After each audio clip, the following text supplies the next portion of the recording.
And the explosion, is that the start of something or the end of something? How do you... What's interesting is that but obviously there are a lot of things, a lot of energy or boundlessness is there in the meeting. But the interesting thing is, with the residentials and so on, is that quite often that explosion takes place afterwards. So they get back to their normal environment and something happens, yeah. We talk to a lot of people that this is happening to, and you know, quite often it's it's after the meeting. Richard, sitting in a train on Charing Cross Station, Sylvester, yeah, just after a meeting. It's just strange. I don't know, but it can happen in a meeting as well. And the other thing that does happen in a meeting is a lot of laughter, huge amount of laughter. Yeah, about how strange this is and how people laugh at themselves chasing around for years, meditating and opening their chakras and forgiving their mother. It's sort of suddenly the funny side of that is. Yeah. Well, it's almost like an apprenticeship in some ways for a lot of people. They kind of try, it's kind of you try all these things and you find it doesn't work, but somehow you need to try it. I don't know that. It certainly is what happens. I don't think anybody needs anything in another sense, but that is what seems to happen. Mind you, I have to say that I know, and maybe you do, but there are other people who never seek, and this happens to. Yeah.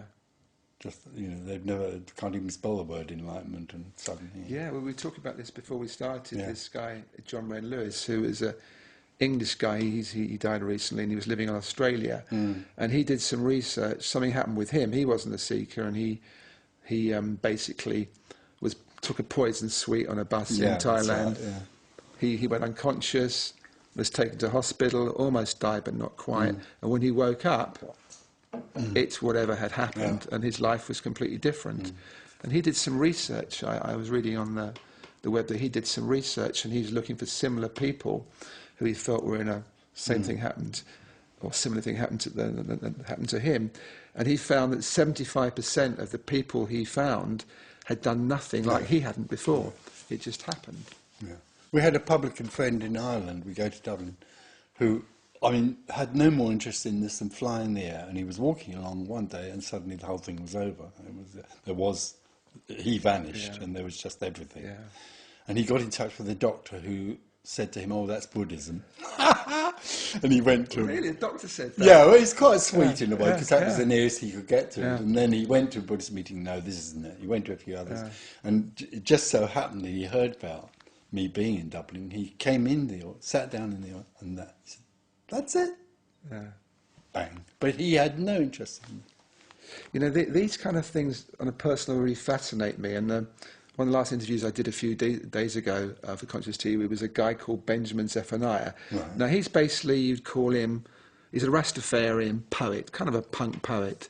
And I met him actually we're both involved with an organisation called the Prison Phoenix Trust, which helps supply teachers of yoga and meditation to prisons, and he's one of their patrons. And he was telling me his life story, and he was saying... Basically, he was brought up in Birmingham. He was in a gang. He got to the point he was sleeping with a gun underneath his pillow at night.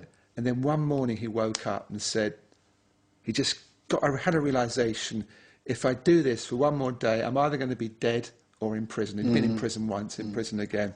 So he just left everything and went to London and made a living out of his poetry. And I don't think you necessarily say there was no one there or realisation, but it was a kind of realisation. Yeah. And it just happened like that. He woke up, his whole life changed. Yeah. And that for me is just... Okay, as far as I'm concerned, he didn't, it wasn't him having the realisation happened. I think you're absolutely right. It's just... Yeah, that's right. It's not necessarily the level of oneness, but something significant happened, and it happened in a moment. Just woke up. I'm going to change my life. Yeah. And I think more and more that's available to people, and it's, I suppose, in a way, there has to be an element of courage. Is that right? Or no, as far as I'm concerned, there doesn't have to be anything. There are no circumstances that bring this about, and there's no state a person has to be in. You can be in a cave in the Himalayas eating rice, or lying in the gutter, pissed out of your mind, and this will happen because it has nothing to do with you. And it's and there's no going back because it's like final. Oh, totally fine. Liberation, so-called liberation, there is no such thing, but it's a word we use. In liberation, it is the end of something that was never happening. It's the end of an illusion, and it can't come back because there's nothing it can come back to. It's the end. Yeah. And it can't be described in a sense. We were talking about this just before. The only way I can describe what this is like is that there's just what's happening. There's no one that anything is happening to. Everybody watching this might be sitting on a chair watching it. I don't know. It doesn't matter.